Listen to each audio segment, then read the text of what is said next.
Okay, today we are going to be diving into the Priory of Sacred Flame, talking about my group's and Pug Healer time to 12 run. This was done in week 1, and at the time of recording, or the time of completing the key, I think it was World 9th, US 3rd. It's gone down a little bit in rankings because people have been getting more gear, but this is definitely one of the harder, if not hardest, dungeons of the season, in my opinion. The timer is extremely tight, and most of the dungeon tuning this season has been pretty good in terms of like leaning a little bit away from like the one shot. This is the first dungeon that gets into like the one shot territory, and that's why this dungeon I think is so difficult for a lot of groups. Later in the dungeon, I'll point it out, but there's this thing called Sacred Toll, and when you have multiple of these paladins in the group with overlapping kicks or other instances of damage, people just get one shot if they're not paying attention to every little microcast that's happening in these pulls. And then you obviously add into like somewhat difficult boss fights and a tight DPS check over the course of the key. I think Blizzard could easily add an extra minute to this timer along with a couple more nerfs. Again, like I said, most of the dungeons are great, but this one in particular is a little crazy. But as requested, I do want to show off my talents really quick before we dive into this run. So this was the build that I was running. It will be linked down below. There isn't a ton of tank damage here. There have been a few instances where I've been actually swapping these two talent nodes for Ox Dance and Heightened Guard, but this is not a dungeon that requires that. Most of the things in this tree are going to be somewhat what you have been seeing. I am playing Shado-pan. I don't have the 4 set yet in this video. I'm running actually a 2-2. And the reason I'm running 2-2 is because when you're playing Sal Salabim Strength, the 4 set bonus from the last tier can lose a little, not lose value, but you're going to gain more from just the raw item level gain that you're by dropping 2 set for the higher item level new 2 set, which is giving me Fortifying Brew procs, which is leaning a little bit more into things like Iron Shell Brew for extra DR and Fortifying Brew Determination. So this is my build playing 2-2, but yeah. It'll also be linked down below with the Radar IO information as well, so you can see like our route, our comp, our talents, all of that stuff. But anyways, let's get into the run. So first thing you'll notice is that we are not playing with a Lust class. We are running double Warrior, Fury, and one Fury, one Arms, and we're playing Outlaw Rogue. So what we're going to be doing is we're going to be using drums, and we're going to try to make the most use of it. It's not as effective as obviously real Lust, plus it costs us money, so that's another problem. But we're going to be doing a fairly sizable first pull here. I'm going to be ringing in the Sharpshooter, and then eventually these Sharpshooters do disengage kind of behind a target, but since we're a full melee comp, generally they're going to stay close to, if not within melee range.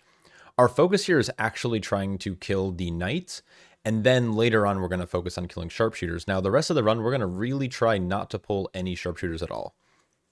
One thing we're also doing here is we're making sure that we are chain CCing these defend casts whenever they happen, because any enemy mob that's in that tiny little defend barrier has a massive DR that you obviously don't want to lose damage for. So there's 2 ways to counter it. You can either just, as a tank, you can back up and move the mobs out of it. But if you want full effective DPS, all you have to do is stun it. So we're rotating things like leg sweep and shockwave, which we have many of in this comp. One thing you'll notice is that I actually CC'd out that sharpshooter. I don't like to have more than one sharpshooter in a pack at a time if we can help it. They're annoying. Their additional damage can overlap with some nasty stuff from the Knight. So we're just playing it safe and we CC'd it out, and then we're going to pull it in. Also, the Knights have a ton of health. So by doing this, we can get the Knight a little bit lower, and then the sharpshooter will still die roughly at the same time. And so as you saw, the sharpshooter actually died first. I used Touch of Death there to dispatch that mob. And now we're going to be going into this pull here. I'm using Chi Burst to pull, and then I'm going to be pulling him into this corner so I can prevent getting knocked back. One tip you can do is you can pull him onto the stairs as well. I like taking him here because what range players can do is if you see that star marker, it was down from a previous run because we just did a 13 in here and unfortunately we wiped in the last kind of boss cathedral area. But on the star marker, range can actually LOS the Thunderclap cast to avoid the damage and the slow from that. So if you're looking to push high keys and you're a range player, line of sighting, your healer will love you for it. Now, what's interesting about this is that we are trying to kill the footmen first. They have a little bit less health than Suleiman. Most of our DPS are cleaving off of him, but we are trying to get them down first because what's going to happen once he dies is we're going to drag him up the stairs, and that's so we can control the positioning of the mini boss that goes and like checks out why he's dead, which is Chainmail. So now that he's at 8%, we're going to pull him up. We're going to slow damage till I get him up to the orange marker. We're watching the patrol to be very careful. And now the mini boss should stop on the world marker, so I'm able to pull her later without having to like run all the way back down. You don't need Shroud to do that skip there. We shrouded for safety, but you could just literally walk by. And if you missed it, Shane Mail just ran by us. She beelines it like along the edge of the wall there in the grass, so you can just pull this patrol. Now we want to get this patrol down quick, and what we're doing is we're focusing. I marked Skull, but we're actually all focusing the other sharpshooter. We want one of these sharpshooters to die because, like I said before, their traps are fairly dangerous, their pot shots are dangerous, and their random shoots can kind of send, with overlapped damage, they can just delete a player really quickly. So we're gonna go leg sweep on the one defend in this cast, or in this pull. Sharpshooters die fairly evenly here, and that's just about it. So we're pulling the mini boss mostly because our group damage is actually, not our group damage, our single target damage is actually pretty high playing Fury Warrior. Fury Warriors are kind of known for right now specifically just doing outrageous single target damage, especially because he's playing, I believe he's playing a 2-2. So he's gaining the winning streak rampage damage, which allows him to get like really effective 5-target cleave with prio targeting.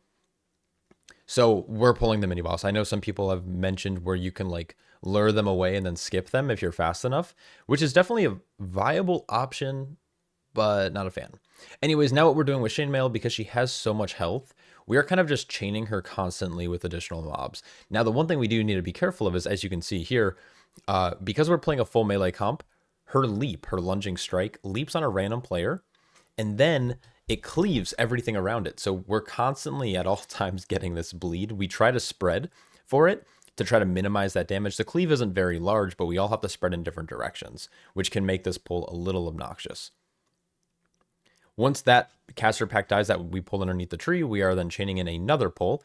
And this can be really scary too. If you get a bleed on you, the purification with the bleed can be really nasty. Now, there's a couple of cool things you can do with the beam. And when I say cool, I mean really just one. You can meld the beam off of you. So if you are being targeted and you're a Night Elf player, all you have to do is meld and you're removing so much damage. Now, you want to meld once the cast actually channels, not beforehand. Because if you do it beforehand, it'll recast on a new target. But if you wait for the channel to start, melding it will actually make it, well, cancel, which is good. I'm chaining the footmen here. Unfortunately, I'm dumb and I missed my leap. Panicking a little bit, I did commit fortifying, or actually I had a fortifying brew proc plus stamp and harm, and then we are trying to make sure that the mobs are not in the light spawn. So that was a good ring of peace from our healer. When the light spawns hit 20% or 25%, basically they attempt to erupt, and then they'll heal every mob that's inside of it, and they'll do a burst of damage. So while most players try to get out of it, that's good, but you also want the mobs to be out of it. So when that happens, you want to make sure that you're kicking that, like any caster, so that you can move them. Now we chain this in once the mini boss is a little bit lower, because ideally we want the mini boss to die while we're still handling this trash. Flame strikes, all you have to do is dodge. I don't recommend stopping the cast because it is a longer cast and it's avoidable. So the fireballs are what's really going to kill you here. By letting the flame strike actually cast, you're buying yourself time for kicks to rotate back up. And we're doing our best to communicate kicks. We're kicking Holy Smite. I believe Fireball actually does a little bit more damage, but basically anyone who has the purification on them from the light spawn with an overlapping cast will probably take a lot of damage or die. So we're kind of paying attention and making sure that that's not happening, that there's no overlap of that damage going on. Now, of course, we are playing 5 kicks, so this is very easy for us to do. What we're doing here is we're kicking and moving the mini boss away because we know the light spawn's going to do his burst of light because he's sub 25%. So there he goes, he's casting it. Mini boss dies, and because we killed everything at kind of the same exact time, we decided to do this pack here just to buy some time for the other mini boss to kind of run over here. We don't want to just like sit around and wait. Our healer was good on mana. I pinged him so he knows to move. As you saw, the mini boss just ran by us. Now with a triple caster pull, especially when they're a little bit spread, plus the mini boss being a caster, we were like, it's probably not best to chain him in because while we have plenty of melee kicks, he's kind of far away now and getting all the mobs over there is going to be difficult, as you can see right here. And now I'm trying to kind of move him back into this area here. I shouldn't have tanked him under the tree. I should have moved him out a little bit more because dodging swirls is going to be a little bit of a headache. Anyways, we're trying to stay stacked. Obviously, this is very easy to do in melee, but when he starts his like firestorm cast, we're going to just, or Ember Storm, we're going to just be able to kind of rotate around. Now, unfortunately, one of our melee, I think, moved the opposite direction, so we get cut off, but that is a-okay. So here's the Ember Storm we're going to try to stack, and then we're all going to rotate to the left. Our other warrior went to the right first, but that's okay. We're able to keep good uptime there. Now, some of the swirls are random, but most of them will target players. So if you stack for it and move as a group, it's pretty easy to dodge. Obviously, like range, you probably want to kind of stay out and away by yourself, so you don't have to move as much. But for melee, we want to make sure that we're keeping uptime. So by stacking and moving together, we're able to do that. And we're going to be able to dispatch this guy fairly quickly. The Cinder Blast is a big old stun on the tank, but normally what I do is I like to watch that, and then my DPS can watch all the other kicks. But just kick when you can. Okay, so weak left Emberlands up. I see a lot of people commenting you should always go to the north because there's less, this tank damage is insane. I don't think the tank damage is that bad. And the reason why is because Emberlands puts a debuff on the tank that makes them take 25% more damage, but it can be dispelled. And as a monk player, I can always diffuse it. Now, unfortunately, it doesn't go back onto Emberlands. That would be kind of nice if we were able to get that diffuse magic tech. Unfortunately, Blizzard hates fun and they hate their monk player base. The only thing you're keeping an eye out for is this Pierce Armor. It does a lot of it does a good bit of upfront damage. It shouldn't never kill you, but the bleed is what's really nasty. And I know some tanks struggle with bleeds, but all you have to do is kind of rotate your defensive. So I'm rotating between Celestial Brew, Dampen, and Fortifying Brew. I have a health pot as a backup. I am running a defensive trinket in this dungeon, while I am running a more offensive build in terms of talents. I do have that Combustible Bomb Suit. Another really good thing to run here, though, is that ritual, Ringing Mud ritual. You're going to get a ton of cooldown reduction on this boss specifically. So if you can get that trinket from Floodgate, this is a very good dungeon for that, because there's a lot of bleeds. You have the Lunging Strike from the mini boss. You have this Pierce Armor from this boss here. You also have the second boss that puts a nasty dot on players, basically. So unfortunately, while Stagger isn't affected by the ritual mud, the bosses and pulls that you need a good trinket, a defensive trinket for, Ringing Mud Ritual will have a ton of CDR on it. So I just picked mine up actually like last night in a run. I didn't have it for this one, but next time I go in, I'm probably going to be testing it out to see if it's any better. I like Combustible Bomb Suit as a defensive trinket. I'm very fortunate that it was able to drop from my guild's normal Gallywix kill, and that my co-tank didn't want it. But it does give haste, and I don't like haste. So having the versatility might be a little bit better. Anyways, this is the scary part. I do commit the Combustible there, but my healer is very on top of it. He was actually beating me on Diffuse Magic. I was very impressed in this run because Diffuse Magic is off the global, but Dispel is on the global, and he was able to beat me with an off the global cooldown with an on global in terms of dispelling. Now you can see markers always already set up in here. It's because, like I said before, we just did a 13. We were on pace to time it, but we just wiped to like one little part at the very end, doing some final trash up in that like last boss area, which I'll talk about in a second. Now this pull is really, really scary. The Neophytes, when they all melee the tank at the same exact time, a tank could fall over very quick. So I am committing a full Fortifying Brew here while playing Iron Shell. So I have a 30% DR, I have increased max health, and I have an increase on the stagger effectiveness. What I like to do is I like to pull the first consecrations out of the room, and then once the second sets go down, I start kiting back in. And it's this Sacred Toll cast that does a ton of burst damage. As you can see, one cast did 60% of our group's health. So if they go off back to back, you need a healer that is able to top players off between those spells. So you're hoping that they're not too close together. Now, I think Blizzard has coded it where they'll never cast them at the exact same time. They'll always stagger it. But a healer needs to be super, super prepared. Mistweavers have very good burst healing between like Shayloon's Gift, Crackling Jay Lightning, and whatever else they do. They are able to top us quickly after each of those casts. Now, this pull only has one Paladin in it and 2 Templars. So what we're doing is we're using this as a pseudo cooldown recovery pull for our healer, so he's ready to go into a double Paladin pull again. We also know that we're on a pretty good pace, getting into the Cathedral at 9 minutes, or with 12 minutes. I was looking at the heroism debuff. At 12 minutes, very, very good. Very good pacing here. And so all we're doing is we're getting ready to chain again. We have the Sacred Toll going off. We recover from that, and then I'm chaining into the next pull. Now, if you chain like this, the priest will open with a greater heal because there's low health mobs, so they're going to attempt to heal them. So I'm going to get that kick immediately, and then we're going to start cutting back down the stairs now. There is a strat where you can just kind of loop all the way up and around the stairs if you wish. But the reason why we're going back down into the boss room is because we're basically trying to rotate between single paladin, double paladin, single paladin, double paladin, because we want that pull in between for our healer to have like a little bit of recovery between. Anyways, we are now kind of we used that pillar around the stairs to line of sight mobs down. I could have kept staying over there, but I was trying to kind of inch towards the next pack. As soon as Paladin dies, I would be able to chain. But unfortunately, it just didn't end up working out like that. But at this point in the key, we were kind of being audible about it. We're like, okay, we're like on a really good pace. We're like 2 minutes faster than we were in our 13, and even our 13 we were probably going to time with like a minute left on the key. So we were like, we're going to just take this a little slow. Now there is that one random caster out in Narnia who's still casting. The problem with playing with a full melee group like this, I mean, there's a lot of problems playing with a full melee group, but we don't have a good range kick. So any player who has to run out and kick is going to lose either healing, damage, or like I'm going to have to kite the mobs to that caster. All right, so now we are in a double paladin pull again. So we're waiting for these sacred tolls to go off before I decide to chain. We're putting the consecration up against the wall so we have room to like move away. Now we're going into this is now triple paladin is currently alive. There's the first sacred toll. Here comes a second sacred toll. We still have revival at our disposal if needed. And then we're going to get our third sacred toll any second now.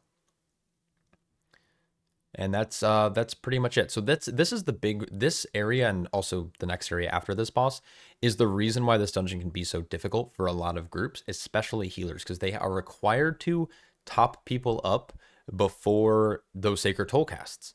And it's sometimes very difficult, especially when you have all this like random triage damage from like the fireballs and the holy smites, and the tanks taking a lot of damage as well from the paladins and the templars. So we're trying to use these pillars to like kite mobs down the stairs and line of sight. And now I believe maybe I'm thinking of different. By the way, like this day we ran I think like 5 priories, so we were like really progging this key. I thought I ran out to like repair something here, but maybe not. And the final guy goes down, and we are good to go. Oh, I was trying to get the mailbox. Yeah, I remember. Okay, I ran out of health pots. I made a key, and I bought them, but then I forgot to loot them from my bank. So markers are down, and the way we do this is we play corners. And doing this, I think, is one of the better strategies. You can do this with a range comp, you can do it with a melee comp, but basically you want to bait all of the hammers into one corner. And so we're going to use blue, and whenever hammers spawn, we go across, and whenever castigator shield spawns, we go left or right. We basically rotate one over. Normally we go left. So what I'm going to do here is I'm going to soak all 3 as the tank. And this is why, so as you saw, like, so castigator shield came out, we went from triangle to X, so we rotated over just to our left, like one triangle. But anyways, the soak, there isn't a lot of tank damage on this fight, personally. When he does Vindictive Wrath, there can be a little bit, but honestly, like as a Brewmaster, I'm pretty much chilling. So what I do is I like to soak all 3 whenever there's 3, and whenever there's 5, I'll go 3-2 split, or our rogue does Cloak of Shadows tech, which is also a good way to do it. We just have to be careful of like health. So as you can see here, hammers came out from X, so we moved to purple. Castigator shield spawn, so we moved from diamond to triangle. So once again, we're just going to soak all 3 here. We're going to then plant on triangle for the next hammers, and then we're going to move across to blue. Diffuse magic is really strong here to do some soaking. I generally like to save it though for the 5 set. So that's why you see me sitting on diffuse magic. And that's pretty much it. So this fight kind of rotates. Now the one thing you can do is you can tunnel at the very end if you know you can beat the pyre, the sacrificial pyre, because once that cast starts, you have 30 seconds to kill. So we're going to do this last soak because we're still at 30%. There's no way. But our rogue is able to soak all 5. He just has to be a little careful of our health. But there's not really any group damage going off right now. So the healer, as long as it doesn't kill us, the healer has plenty of time to top us up.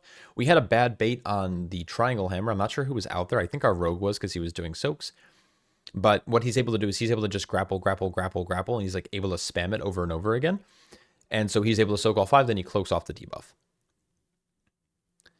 And then that's pretty much it. So the way I would do it, I don't think I'm going to soak again, but the way that I would have done it is I would roll in and then dash back, then I would roll in one more time, and then I wait. And then I wait to soak the 2, because this pyre lasts for 30 seconds, but your debuff only lasts for 12. So if you're able to soak 3, you then wait for your debuff to fall off after 12 seconds, and then you soak 2 more, and then you're good to go. Should every tank, every class of tanks do all the soaks? I don't know. I haven't done this fight. I haven't done this dungeon high enough on like other tanks yet this season. I've only been really degenerately playing my Brewmaster. I did a couple of tens on my Prop Paladin, but I find that as a Brewmaster, it's very, very easy to do. Unfortunately, I had a bad ring there, and the one moon marked priest is very far behind the pack, so it's not really dying. This is a double paladin pull. There's a lot of tank damage because there's double Templar. There's a lot of group damage because there's 2 priests. There's also group healing that needs to be kicked on the greater heal. And the double paladin means that our healer needs to be on top of topping us every time those Sacred Toll casts come out. So here we are. We're continuing just to back up the stairs. This is for efficiency. Playing on stairs is generally frowned upon. It can cause line of sight issues. There's like Z-axis issues as well with certain abilities not hitting or hitting twice and stuff like that. But for efficiency's sake, we want to keep moving forward. We don't want to have to spend the time running up the stairs while out of combat when we can just do it in combat. In this pull here, I am CCing out the priest. We want to pretty much this entire area. We only ever want to pull 5 targets at a time. Because I was doing that CC tech, I did lose a little bit of threat there. I'm also not playing the old 4 set, which means I don't have as much snap threat on Keg Smash because I don't get those juicy resets. But anyways, we're now basically kind of same thing as like when we first came into the cathedral before second boss.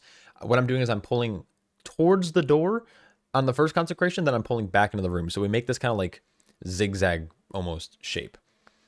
Purification Beam is a little scary. Consecrations we're just trying to move out of. Unfortunately, I used paralysis on one of the priests to interrupt, or one of the casters to interrupt the fire volley in the back. And now I'm trying to line of sight them in. Ethical Carrot ran out to get kick. Our monk went to get kick as well. This was a little bit of an oopsie on my part. I shouldn't have parried, but I was trying to stop the volley and the guy was staying in consecration. So we did what we had to do, but it unfortunately did break. And when you have a lot of casters, it's just like awkward to try to keep everything stacked. As you can see here, the Sacred Toll does so much damage. And if one Holy Smite connects with a player or one Fireball, it's just like GG. All right, so we're going to let that priest kind of like, what I'm going to do is I'm going to like chain ahead. I'm going to grab the one footman that's patrolling around. We're going to kick the mage, bring him back. And then I'm going to try to get them on top of the priest as well. So we can cleave down the priest. I'm going to Touch of Death it just to dispatch it, get rid of it. I also now have a 5% damage boost because of Fatal Touch, which will help get this pack down a little bit quicker. Now, the next thing we're going to do after this is this big O patrol. Now, it is going to come back around. Actually, do we do patrol next? I'm trying to remember. Sometimes we'll do patrol depending on like what, where it's located in the room. But now that the mage has died, it's all melee mobs. So I'm going to be moving, pulling forward, and then using Ring of Peace to pull them back towards me. That second Ring of Peace was very bad. Our monk should have waited for them to land before trying to do that, because what ended up happening was splitting the mobs. You never want to like ring like that back to back, because it can send mobs off on a different trajectory. You want to wait till they're like on the ground. That's what it looks like when a Sacred Toll, I believe Sacred Toll? No, it's just a bunch of casts hitting easy. Never mind, there's no Paladin in this pull right now. So we're just locking down casts the best we can. Once the light spawn is low enough, it will burst, but I think it's going to be healthy enough here. And that's a bunch of casts going off on our monk. That's a-okay. So unfortunately, I'm going to chain here. And I probably, in hindsight, I shouldn't have chained because our healers just got back, so he needs to set up healing a little bit. We do have the one priest that's out. No, it's a mage. I'm just like losing my mind. There's so many different casters in here. Mages can be pretty scary with group damage on Firebolt Volley, but the other Fireballs and Holy Smites can cause a lot of single target damage on any player being targeted by the Light Spawn. The Light Spawn is going to die very soon. It's at 25%. So now what I'm trying to do is I'm trying to back up a little bit so it starts doing its channel, its burst of light. We're able to move all the mobs out, but I think the one mage was still inside, like his left toe. His left pinky toe was still inside of that circle, so he did get a fairly sizable heal there. Volley was almost about to go off. That was a very good ring play, though, by our monk. We Touch of Death the mage, and we are now going to finish up these footmen. Footmen burst when they die. A lot of people don't know this, but they burst. They like do a burst of damage when they die. It's just like holy damage. If they're stunned, though, they don't burst. So what we can do is like we can assign like a shockwave or a leg sweep to CC them so our healer doesn't have to heal. But it has to be like in that tight window, right? So like you're getting a shockwave, which stuns them for like 3 or 4 seconds at most, and they have to die in that 3-second window. So you want to wait till they're at like 2% health, and then you stun them, and then of course you're going to be fine. We're making sure that we're stopping greater heal. We're at a kick, so I went to para there, but we also had a shockwave out at the same time. It was good. We're focusing down the priest just so they're done and we don't have to worry about kicks. And then we're going to focus Braun Pike by himself. You cannot skip this mob. If you try to skip him and then pull boss, he'll pull in and you're going to wipe. Unless you're in like a +2 and you're all super geared and you know what you're doing. But this guy does a lot of damage. He does a nasty tank buster. I'm going to then chain because I do want to speed up this area a little bit more. You don't want to chain too early because if Braun Pike is still alive and the footmen die, it could be very lethal for your group. His Blazing Strike does a nasty tank buster. It's a very nasty tank buster and it does holy damage. So Diffuse Magic is very good. Your other defensives are fine too. Looking back, we probably could have waited to chain and we could have just done a bigger pull after the fact. But getting these footmen low and then chaining in allows us to have that staggered burst damage that I was talking about. That makes it a little bit easier for our healer. Because if you have all 7 dying at the same time at this key level, it's a wipe. Like your group's just dead. But when you have 3 footmen dying into another 3 footmen, 20 seconds later, it's a lot more manageable. There isn't a lot of damage here on the group, but there is a lot of damage on the tank. So do respect this pull, use Diffuse. The final boss does not do a lot of damage to the tank. So use your defensives in this area as aggressively as you can, because you're not really going to need them for the boss. You can send them on the boss fight, but it ends up like it's kind of whatever. Footmen are about to die, and see that burst. That just 3 of them going off almost deleted our monk. As any keen-eyed player or viewer will notice, we are short 0.62%. That is intended. The final priest of the dungeon is worth 0.62%. Basically, we're going to kill boss, and then we're going to go kill 1 more priest. It was very difficult to figure out a perfect 100% count route without doing this. Now, of course, this is going to be a little bit of a time sink when we do this, because we're going to have to we're going to kill the boss upstairs and then we have to run all the way back down. Luckily, we have a very mobile group. You're going to see here that I'm going to be losing threat occasionally. It's our warrior taunt spell reflecting the Holy Smite. It does hit for, I think, like 5-ish mil on this difficulty. And when she has inner fire active, she's doing 50% more holy damage. So it's then going to hit closer to like 8 mil. So it is a good thing to do, but your warrior has to be degenerate about it. Now, of course, if you're a Prout Warrior, you can just reflect the casts that are on you anyways, as long as people aren't kicking, and you'll be fine. I believe she does like a sequence of spells, and then she does like 1 or 2 Holy Smites. And then, so right here, he tries taunting, and then he got the reflect there, but then we ended up kicking it. It's a little finicky to do. It's basically like 4 sequence of abilities. I don't remember the exact order. And then it's Holy Smite, and then she goes back into like Blinding Light, Purify, Inner Flame, all that stuff. So I put down a bunch of world markers. I don't know if you noticed, but they're up on the kind of top left-hand side. You're able to skip up there by using Heroic Leap and Grapple, which is really cool. So our rogue is going to port up to those markers. I'm then going to transcend to him. Our warrior's down there trying to leap. He finally got it. It was a little late, and our other warrior just fucking hard ran. But getting up here as quick as possible is really important. We do send the drums now, and this is going to allow us to push the shield, hopefully before a second set of ads. I'm going to ring a piece one side. I'm going to kick. And what they changed about this boss is she does do Stoke the Flame, which summons some more ads. But what ends up happening is now she can actually move. For a while on PTR and earlier in the first week of the season, she goes into like this crazy spells sequence. I'm going to back up here a little and leg sweep, but basically she wouldn't move. So I try to move her a little bit away. We're going to chain stun them until they die. They do bleed out over time, and no, they do not have a threat table. So do not blame your tank because you died to these ads, because there's no way to get threat on them. They don't exist. Basically save your CC. Earth Grab Totem, very good here. Ursul's Vortex, Mass Root, Ring of Peace, those types of like longer CCs. Even the new Binding Shot that like grips mobs back, very good. Use whatever you can.